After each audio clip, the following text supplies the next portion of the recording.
Determine the milli equivalent per liter of Ca plus 2 ion if Ca plus 2 concentration is given as 88 milligrams per liter in water. So we have to be very careful regarding the units over here. So we know that equivalent weight is equal to molecular weight divided by electrical charge.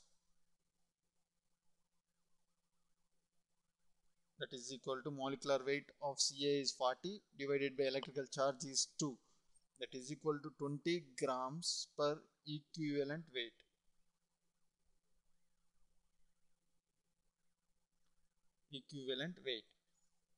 So we will convert into milligrams per milli equivalent. That is equal to 20 milligrams per milli equivalent. We can convert. Milli can be cancelled. So we have to find in terms of milli equivalent per liter. Ca plus 2 concentration. That is equal to milligrams per liter of concentration divided by equivalent weight. EW we can say. Milligrams per liter. The Ca plus 2 concentration is 88 milligrams per liter and equivalent weight is 20 milligrams per milli equivalent. Because it is in terms of milligrams, we converted it to milligrams. So milligrams can be cancelled. That is 4.4 milli equivalent per liter. So 4.4 is option C is correct. While applying the rational formula for computing the design discharge of a rainfall, the rainfall duration is stipulated as the time of concentration because so we have to choose the correct answer for the above question from these following options. This leads to the largest possible rainfall intensity, not correct. This leads to the smallest possible rainfall intensity, it is also not correct. The time of concentration is the smallest rainfall duration for which the rational formula is applicable. So option C is correct. The question is a proper cantilever 10 meter long. So L is given as 10 meters. We will collect the data from the above question. Has 75 centimeter wide. So width is given as 75 centimeters. Sorry, it is 15 centimeter. So the width is given as 15 centimeter wide and 40 centimeter deep. D is given as 40 centimeters. All are in terms of centimeters. With the allowable bending stress and the deflection at the center is 100 kg per centimeter square, 100 kg per centimeter square, and deflection delta and deflection at the center y is given as 1.5 centimeters. So by using the relationship m by I is equal to f by y, we can easily calculate the determine the safe UDL. We can easily calculate the from distributed load which the cantilever can carry. So let we take it as W. The UDL is acting on the cantilever beam.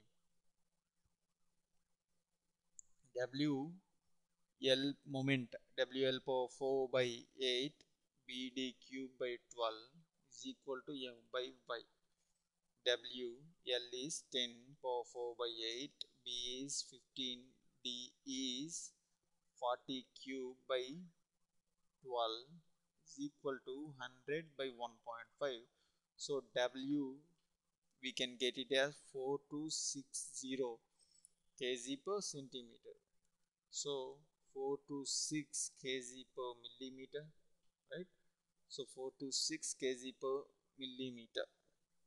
426 kg per millimeter. Option B is correct.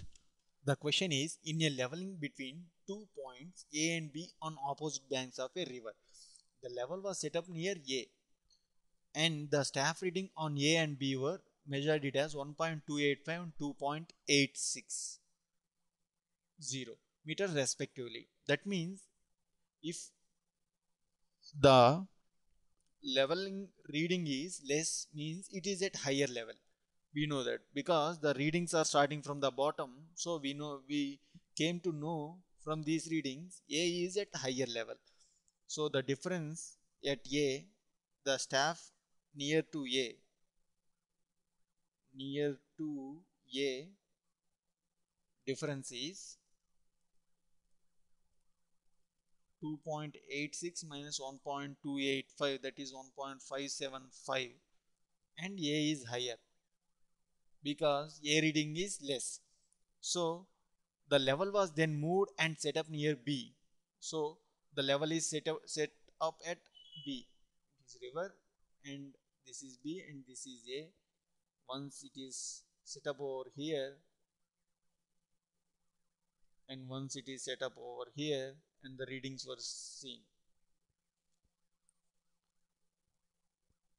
So the readings were given as 0.75 and 2.15. In this case also near B setup difference is 2.150 minus 0.750, that is 1.400, and A is higher because A reading is less. Near the A reading is less. So the line of difference in elevation. Line of difference in elevation is equal to 1.575 plus 1.4 divided by 2, average 1.487 meters, A higher. 1.487 A higher, option B is correct. Find the square of the radius of gyration of a homogeneous solid cylinder with respect to the axis of revolution of 30 centimeter radius. So here we have to find out the radius of gyration of a solid cylinder.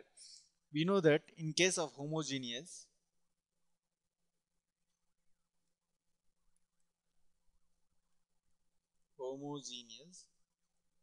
solid cylinder, radius of gyration, square of radius of gyration is equal to r square by 2. R is radius with respect to the axis of revolution.